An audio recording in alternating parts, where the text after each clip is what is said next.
嗯，这些鸭肉啊，这他妈不老鼠的牙齿。 중국은 올바르게 생각하고 고발하고 행동하는 양심을 찍어 눌러버리는데 도 같은 것 같습니다. 얼마 전 전 세계를 깜짝 놀라게 할 만한 뉴스거리가 중국에서 포착됐는데요. 해당 문제를 제기했던 중국인은 오히려 자신이 잘못 알았다, 혼란을 줘서 대학과 공산당에 미안하다라는 사과 성명까지 냈다는데요. 그 사람이 잘못한 것이 하나 없으며 모든 것이 강요와 협박으로 이뤄진 것이었다는 사실이 밝혀져 한바탕 곤욕을 치르고 있기도 하죠. 얼마 전 장치성의 한 대학 학생이 학교 급식을 먹다가 소름이 돋는 경험을 하고 맙니다.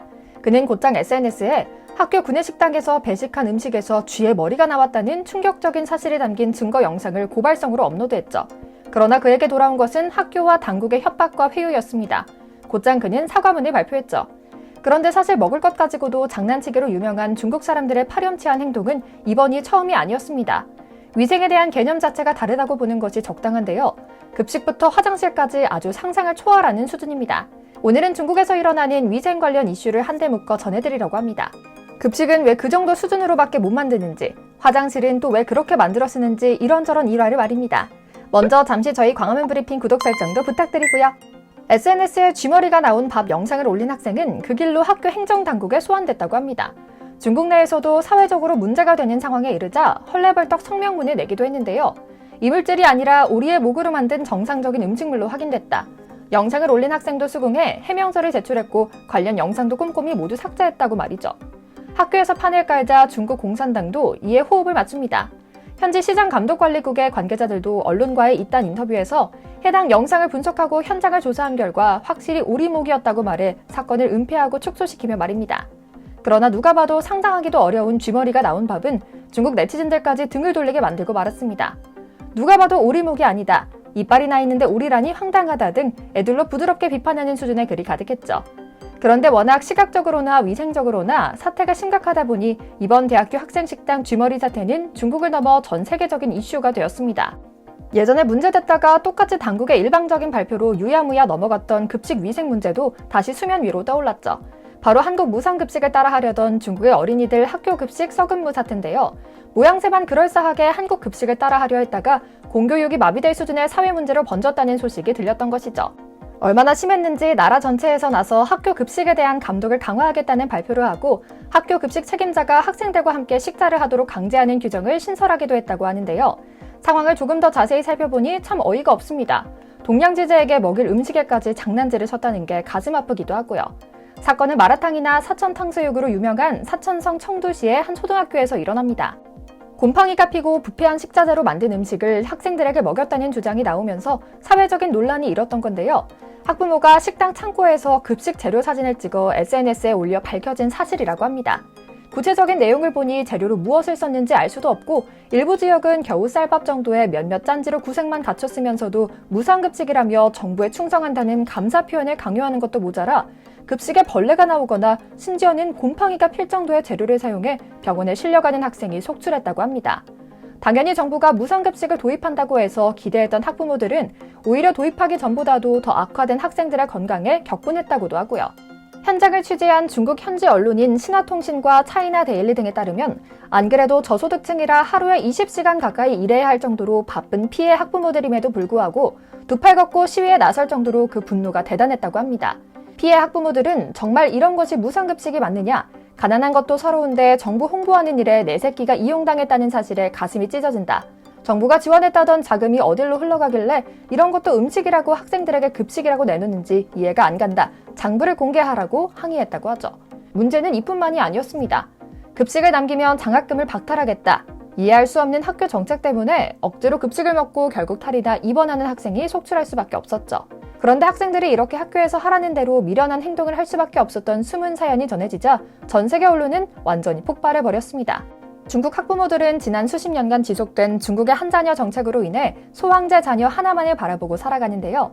그래서 그런지 이들의 분노는 점점 더 거세지기만 했고 결국은 학교 안팎에서 무력 시위까지 벌이는 수준까지 이르렀다고 하죠.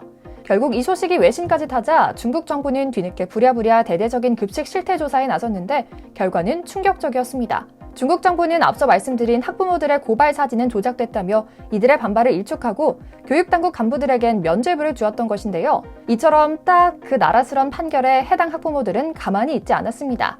감정이 격해진 학부모들은 정부의 증거 인멸을 막기 위해 학교로 몰려갔고 출동한 공무원들에게 욕설을 퍼부으며 맞서다 12명이 연행되기도 하는 큰 사건이 벌어졌던 것인데요. 뿐만 아니라 급식을 먹고 탈이 났던 수십 명의 학생들이 근처 병원에 입원까지 했던 자료를 증거로 내밀며 보다 확실한 재수사를 요구하기도 했습니다. 인터넷에도 아이들이 자본의 희생양이 되었다는 지적이 쏟아지면서 엄청난 분노를 표출했는데요. 특히 학교에 보낸 지원금만 해도 연간 1조 위안화에 달하는 예산이 책정돼 있는 데다 급식 대상 학생은 10만 명 정도밖에 안 된다는 정부 자료의 구체적인 수치까지 공개되면서 분노가 걷잡을 수 없이 확산되고 있는 상황이라고 합니다.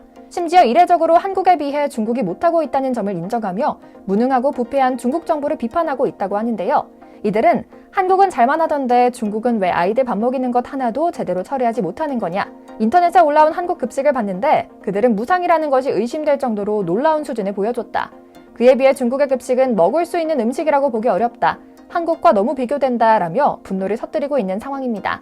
앞서 소개해드린 중국 대학 학생식당 쥐머리 사태도 마찬가지의 반응이었고요. 그런데 중국인의 기막힌 위생관념에 대한 것은 이뿐만이 아닙니다. 도대체 머리는 언제 감는 건가 싶은 수준의 떡진 머리로 돌아다니는 것은 애교 수준입니다. 가장 문제인 것은 화장실 위생 개념인데요. 아직까지도 길거리 구석에서 배변 활동을 서슴지 않고 해대는 시민들이 가득하다고 하죠. 실제로 중국에 여행 혹은 출장 목적으로 방문한 한국인들이 화장실에 들어갔다가 아연실색하며 뛰어나왔다는 일화가 거짓말이 아니구나 싶을 정도로 중국의 화장실 시설은 미흡하기 짝이 없습니다. 이들에 대한 편견을 지닌 한국인만 이렇게 느끼는 것이 아닙니다. 오죽하면 그 글에서 중국 화장실을 검색하면 연관어로 문 없음이 가장 위에 뜰 정도니까요. 비위생적인 것은 물론이고 화장실 내 남자나 여자 너나 할 것 없이 칸막이나 문이 없이 뚫려있는 재래식이라 우리 한국인들의 눈높이로는 도저히 동시대를 살아가는 문명인이라고 보기 어렵다는 생각이 절로 들죠. 한국도 60, 70년대엔 그랬다고요? 벌써 60년 전 이야기입니다. 중국은 자칭 대국이며 G2 국가인데 한국의 60, 70년대와 비교하는 것은 웃긴 일이죠. 어쨌든 중국은 화장실을 일종의 문화 공간으로 생각한다고 합니다. 화장실을 철저히 개인적인 공간으로 생각하는 한국과 서구 다른 나라와는 출발부터 다른 것이죠. 예로부터 중국인들은 화장실에서 이웃과 잡담을 하거나 동료와 정보를 교환하는 등 카페와 다름없는 사교 장소로 활용해 왔다고 하는데요. 용변을 보면서 저렇게 태연하게 웃고 떠들 수 있다니 대단하다는 생각이 먼저 듭니다. 또 다른 해석도 있습니다. 공산당이 정권을 장악한 후 국민당 세력의 정보 공유나 불법 회합 등의 간첩 행위를 통제하기 위해 화장실의 문을 전부 제거해버렸다는 설인데요. 이처럼 독특한 화장실 문화 때문에 중국을 여행하는 서양인들은 처음 이런 광경을 목격했을 때 적잖이 충격받는다고 하죠. 스스로 잘 먹고 남도 잘 먹이고 또 잘 씻고 깔끔한 곳을 이용하고 스스로의 몸과 마음을 정돈하는 일에 누구보다 진심인 한국인인 것이 새삼스레 자랑스럽다는 생각이 드는데요. 먹는 것으로는 더 이상 장난치지 않겠다는 양심, 깨끗하고 기분 좋은 공중 화장실을 만들겠다는 우리의 시민의식과 관리 행정 수준의 경의를 표하며 오늘 영상 마치겠습니다. 저희 광화문 브리핑 구독, 좋아요도 부탁드리고요. 시청해주셔서 감사합니다.